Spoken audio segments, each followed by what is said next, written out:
Hi guys, this is Anas Hussain. Welcome to my channel. Guys, आज की इस वीडियो से हम चैप्टर 2 स्टार्ट करेंगे। चैप्टर का नाम है बेसिक अकाउंटिंग टर्म्स। सबसे पहले चैप्टर को समझते हैं। अब अकाउंटिंग की बहुत सी टर्म्स होती हैं। जैसे जब आप आगे के चैप्टर्स पढ़ोगे तो वहाँ पर बहुत सी टर्म्स आएंगी, जैसे capital, revenue, proprietor, owner, creditor, Sunday debtors, assets, liabilities, current asset, current liabilities. इस तरह की बहुत सारी टर्म्स आएंगी। तो चैप्टर 2 इसीलिए इसमें ये दिया हुआ है ताकि उन सारी टर्म्स को जो बेसिकली अकाउंटिंग में यूज़ होती हैं, उन सारी टर्म्स को आप यहीं पर पढ़ लो। ठीक है, ताकि जब आप आगे के चैप्टर्स पढ़ोगे तो वहाँ पर आपको ये टर्म्स देख करके कोई कन्फ्यूज़न ना हो, कोई प्रॉब्लम ना हो। ठीक है, तो हम क्या करेंगे, इस चैप्टर 2 में जितनी भी बेसिक टर्म्स होती हैं अकाउंटिंग की, उन सारी टर्म्स के बारे में बहुत अच्छे से डिटेल में पढ़ेंगे और समझेंगे उसको। ठीक है, तो चलिए स्टार्ट करते हैं। सबसे पहली टर्म है बिजनेस एंटिटी। पहले हम इसको दो पार्ट में डिवाइड करते हैं, बिजनेस और entity.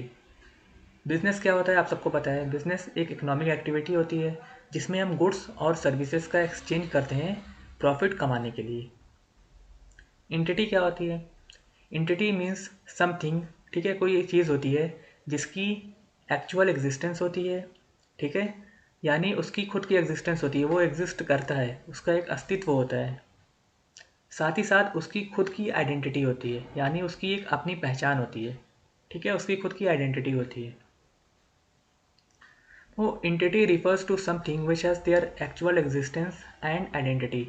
Therefore, business entity means an organization that has an actual existence and identity and engaged in the economic activity are called business entity, such as Tata Consultancy Services, Infosys, etc.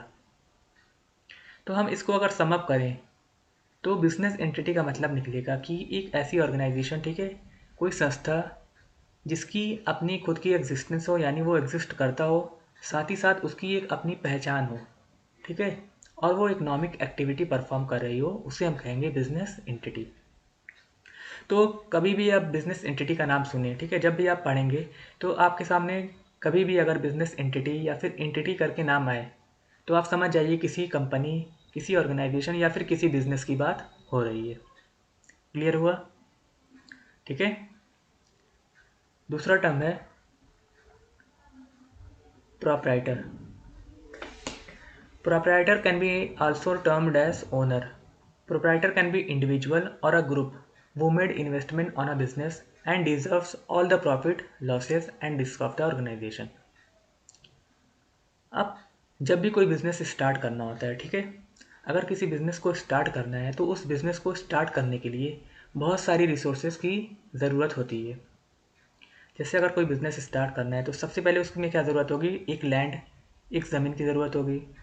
ठीक है, अब ज़मीन मिल गई, ठीक है, आपने business खड़ा कर लिया। अब उसमें क्या होगी, बहुत सी रिसोर्सेज की ज़रूरत पड़ेगी, जैसे फर्नीचर। ठीक है, आप उसमें फर्नीचर काउंटर वगैरह बनवाएंगे, चेयर्स, और साथ ही साथ गुड्स, जैसे जिस भी बिज़नेस में आप डील कर रहे हैं, जैसे आपका कपड़े का बिज़नेस है, ठीक है, तो आपको कपड़ा स्टॉक मेंटेन करना होगा। ठीक है, कपड़ा ला करके बिज़नेस में रखना होगा।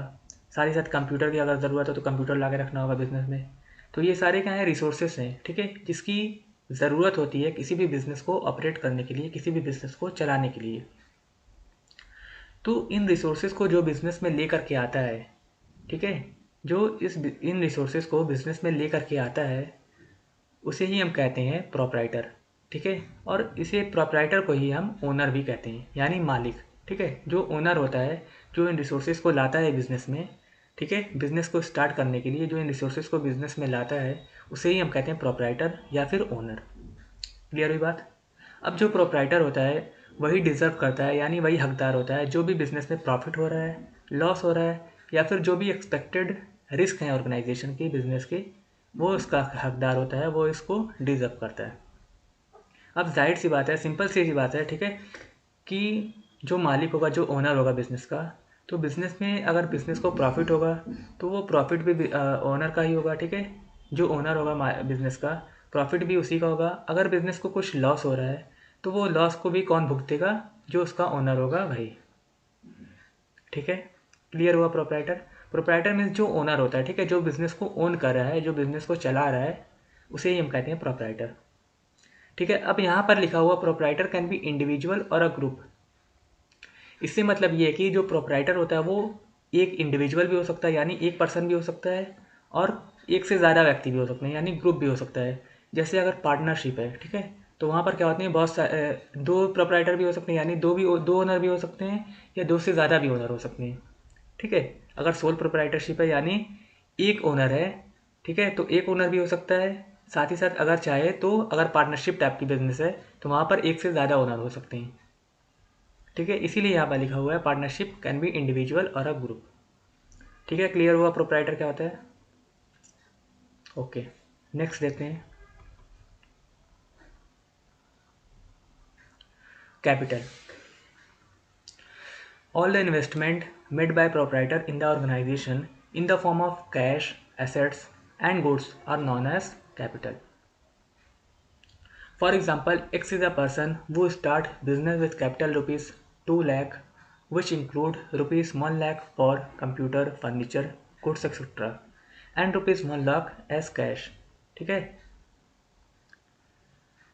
अब जैसे कि मैंने बताया कि एक बिज़नेस को स्टार्ट करने के लिए बहुत सारी रिसोर्सेज की ज़रूरत होती है। ठीक है, वो रिसोर्सेज क्या होते हैं वो मैंने पिछली वीडियो में बताया।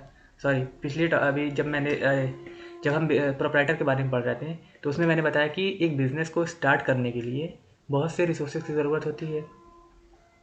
अब उस रिसोर्सेज को जो लाता है उससे हम क्या कहते हैं, प्रोप्राइटर या फिर ओनर। ठीक है। पर उन रिसोर्सेज को क्या कहते हैं, जो एक बिज़नेस में इन्वेस्ट किए गए हैं उन रिसोर्सेज को ही हम कहते हैं कैपिटल।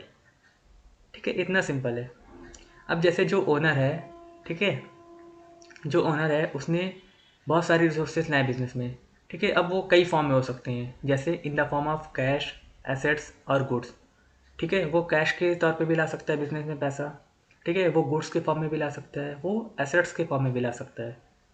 ठीक है, तो बेसिकली जैसे अब यहाँ पे एग्जांपल लिखा हुआ है, ठीक है, एग्जांपल से समझते हैं और अच्छे से समझ में आएगा। जैसे एक से एक पर्सन है, ठीक है, उसने बिजनेस स्टार्ट किया विथ कैपिटल रुपीज़ 2 लाख। ठीक है, उसने 2 लाख की कैपिटल बिजनेस में लगाई, उसने बिजनेस स्टार्ट किया, जिसमें 2 लाख की कैपिटल में उसके क्या क्या इंक्लूड है, क्या क्या शामिल है। जिसमें से उसने 1 लाख खर्च किया था कंप्यूटर, फर्नीचर और गुड्स। ठीक है, इन चीज़ों पे उसने 1 लाख लगाए और 1 लाख उसने एज कैश बिजनेस में इन्वेस्ट किया। तो इसको अगर हम टोटल करें तो हो गया 2 लाख। ठीक है, तो वही 2 लाख उसकी हो जाएगी कैपिटल। क्लियर हुआ बात।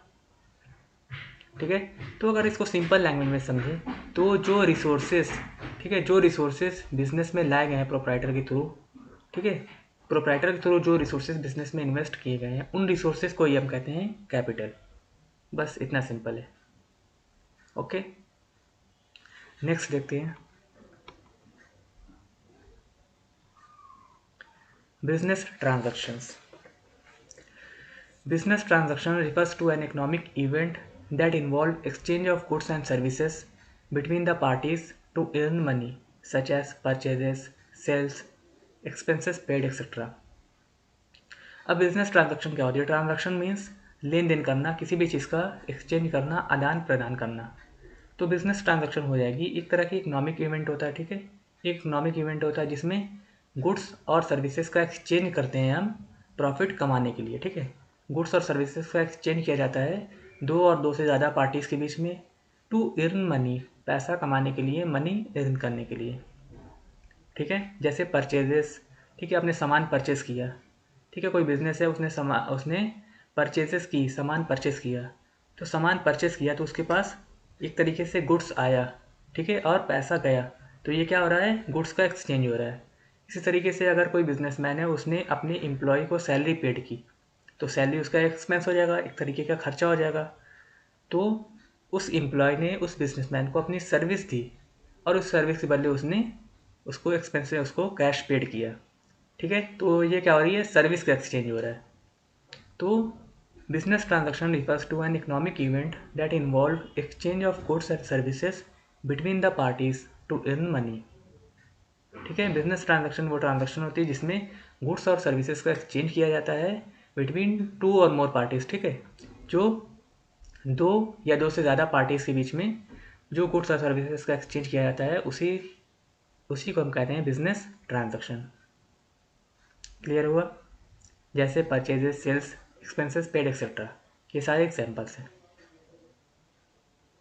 तो आज हमने इन 4 टर्म्स के बारे में पढ़ा, ठीक है। अब जो और टर्म्स हैं उनको हम ऐसे ही पार्ट वाइज, ठीक है, अलग अलग लेक्चर में पढ़ेंगे। ओके।